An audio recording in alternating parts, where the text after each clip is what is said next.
Olá, vamos continuar lendo o livro de Apocalipse. Já lemos os 3 primeiros capítulos.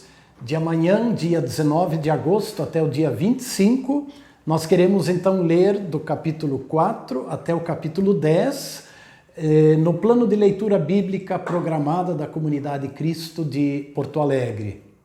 E eu quero então dar mais algumas breves orientações, mas sobretudo participe da leitura deste livro. Importante lembrar que o conteúdo do livro de Apocalipse gira em torno da revelação que o apóstolo João recebeu quando ele era prisioneiro por causa da fé na ilha de Patmos. E então ele próprio viu o Cristo vivo e glorioso que lhe apareceu e lhe disse: João, escreve o que você vê e o que você ouve e manda para as 7 igrejas da Ásia. E as 7 igrejas da Ásia, então, totalizam a igreja de todos os tempos e de todas as épocas. Lembro mais uma vez que o que eu faço aqui não é um estudo aprofundado de Apocalipse, não é um aprofundamento nas interpretações do livro. Eu apenas compartilho algumas informações para ajudar na leitura bíblica. Apocalipse é talvez o livro que tem as mais diferentes interpretações. E sobre isso gostaria de dizer apenas o seguinte: nós precisamos interpretar este livro como sendo um livro que faz parte do conjunto todo da Bíblia.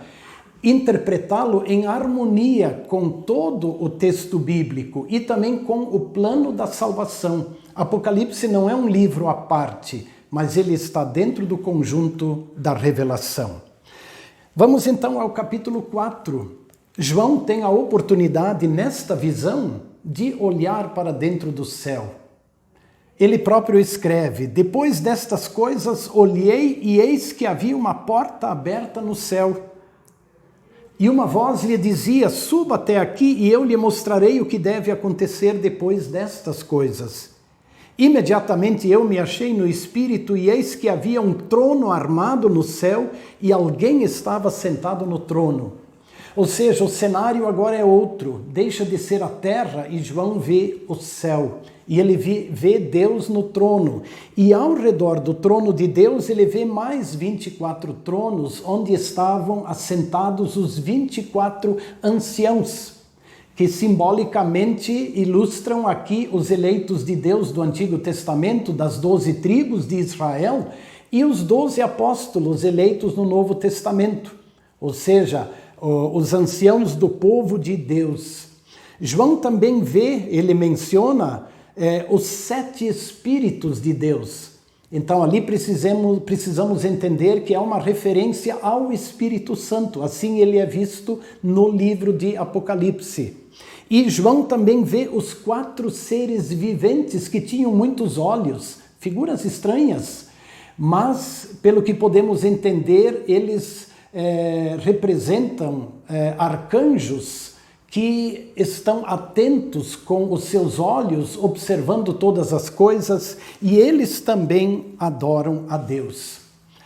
No capítulo 5, o título é O Livro e o Cordeiro. Ao olhar para dentro do céu, João vê o trono de Deus e vê que Deus tem na mão um livro escrito por dentro e por fora, ou seja, totalmente escrito, nada mais se pode acrescentar.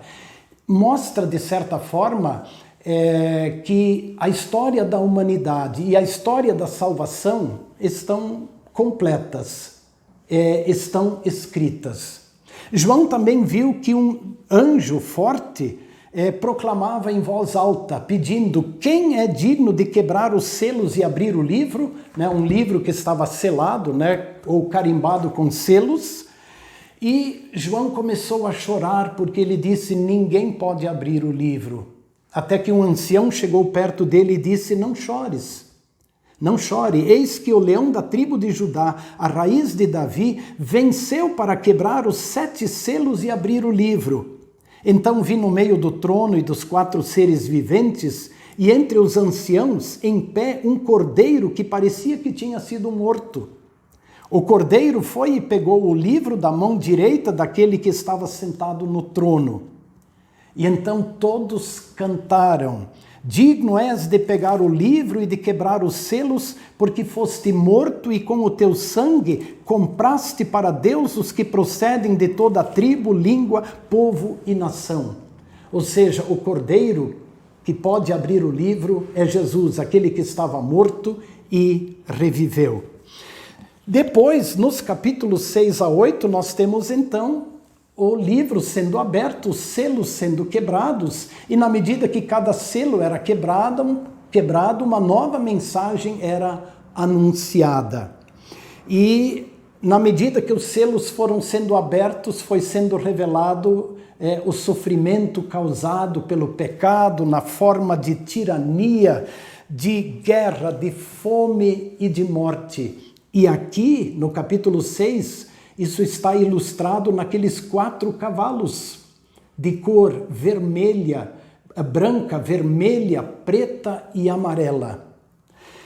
O 5º selo trouxe um sofrimento adicional ao povo de Deus, porque ele mostrou o sofrimento por causa da fé, por causa da perseguição.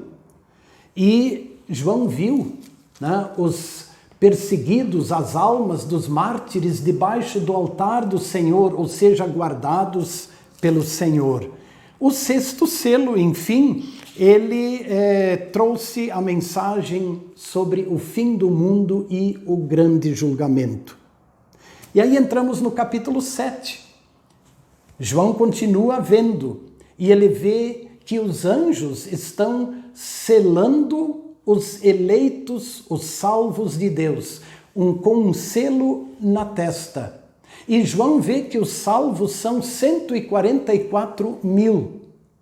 E aí nós precisamos entender que também aqui João está se referindo, ou os 144 mil apontam para um número simbólico.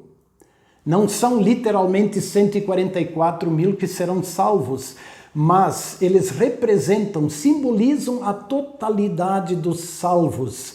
Como é que chegamos a 144 mil? 12, os eleitos do Antigo Testamento. 12, os apóstolos do Novo Testamento.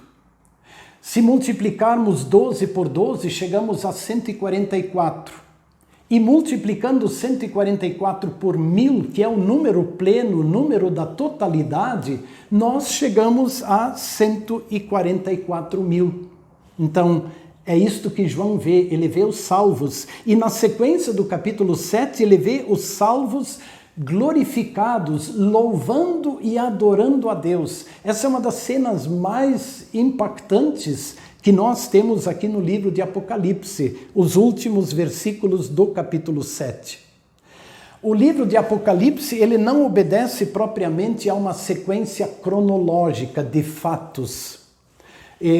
Como disse um comentarista, o Apocalipse, ele é cíclico.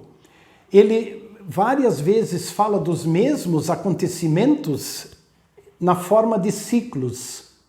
Por exemplo, vimos os 7 selos sendo abertos, e na medida que os selos foram abertos, as mensagens foram anunciadas e proclamadas.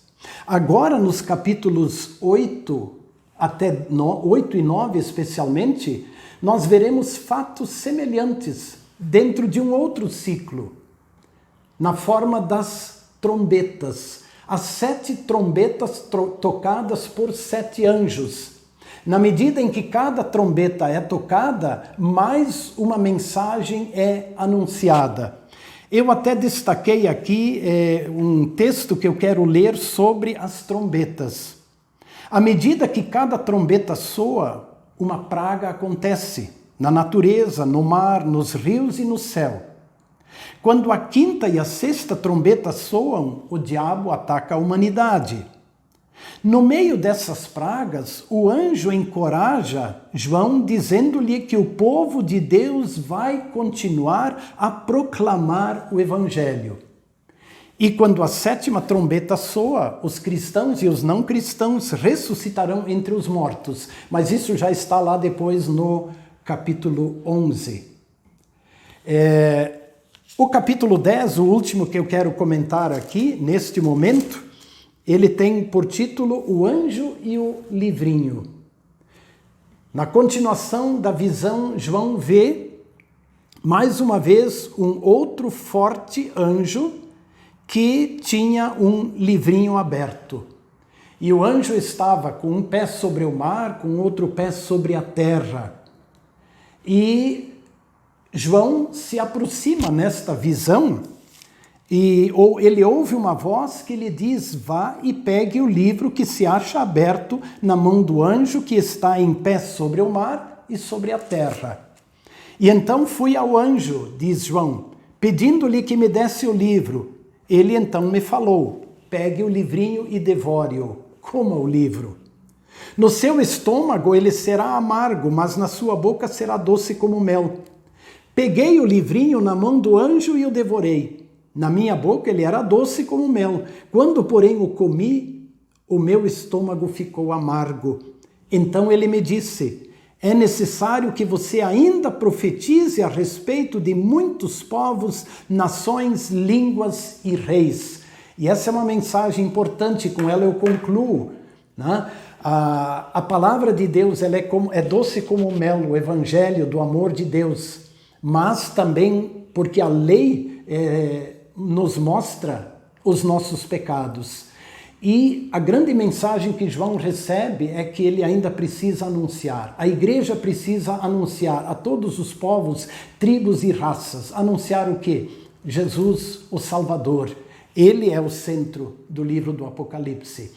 Boa leitura, um abraço, até a próxima terça-feira.